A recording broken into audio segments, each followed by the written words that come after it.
नमस्कार दोस्तों, आपका वर्ल्ड अफेयर्स विद पीयूष में एक बार फिर से स्वागत है।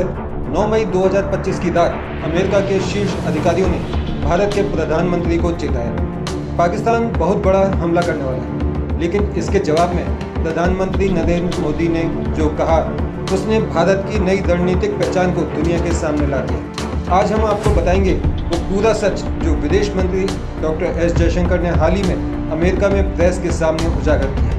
22 अप्रैल 2025 पहलगाम कश्मीर, जहां हर साल लाखों टूरिस्ट आते हैं, वहीं इस बार कुछ और ही आया आतंक। 26 निर्दोष नागरिकों की निर्मम हत्या की गई। गवाहों ने बताया हमलावरों ने धार्मिक पहचान पूछकर चुन चुनकर लोगों को मारा। जयशंकर ने इसे बताया आर्थिक युद्ध, भारत के पर्यटन और विकास को रोकने की साजिश।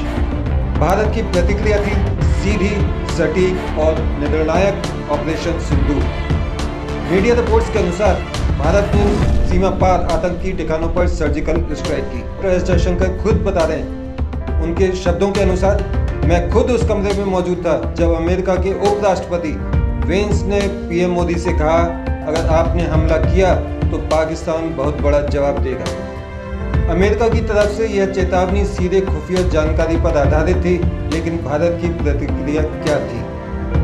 जयशंकर बताते हैं, प्रधानमंत्री मोदी ने दृढ़ स्वर में कहा, हमें जो करना है वो करेंगे, ना कोई डर ना कोई झुकाव। एक लोकतंत्र जो अब न सिर्फ अपने लोगों बल्कि अपनी नीति के लिए भी खड़ा हुआ है।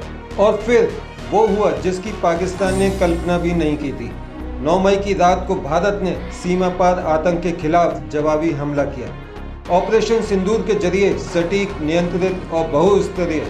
अगली ही सुबह पाकिस्तान के डीजीएमओ ने भारत से बात करने की गुजारिश की, लेकिन ध्यान रहे, जैसा जयशंकर ने साफ किया, ये सिर्फ सैनिक स्तर पर बातचीत थी, अमेरिका ने कोई मध्यस्थता नहीं की। जयशंकर जी के अनुसार, हम न्यूक्लियर ब्लैकमेल से डरने वाले नहीं हैं। आतंक के खिलाफ हमारी नीति स्पष्ट है, कड़ी से कड़ी सजा। यह कोई पहली बार नहीं था जब पाकिस्तान ने परमाणु हमले की धमकी दी। हर बार जब भारत ने आतंक के खिलाफ कदम उठाया, पाकिस्तान ने न्यूक्लियर का कार्ड खेला। लेकिन इस बार भारत का रुख साफ था, परमाणु देश हो या नहीं, आतंकवादियों को छूट नहीं मिलेगी। जयशंकर ने यह भी बताया कि हमले को धार्मिक आधार पर किया गया। यह सिर्फ भारत पर नहीं बल्कि मानवता पर हमला था। जयशंकर ने अपने भाषण में यह भी कहा कि ये भारत बनाम पाकिस्तान नहीं बल्कि भारत बनाम टेररिस्तान है। उनका संदेश सिर्फ पाकिस्तान को नहीं, दुनिया को था।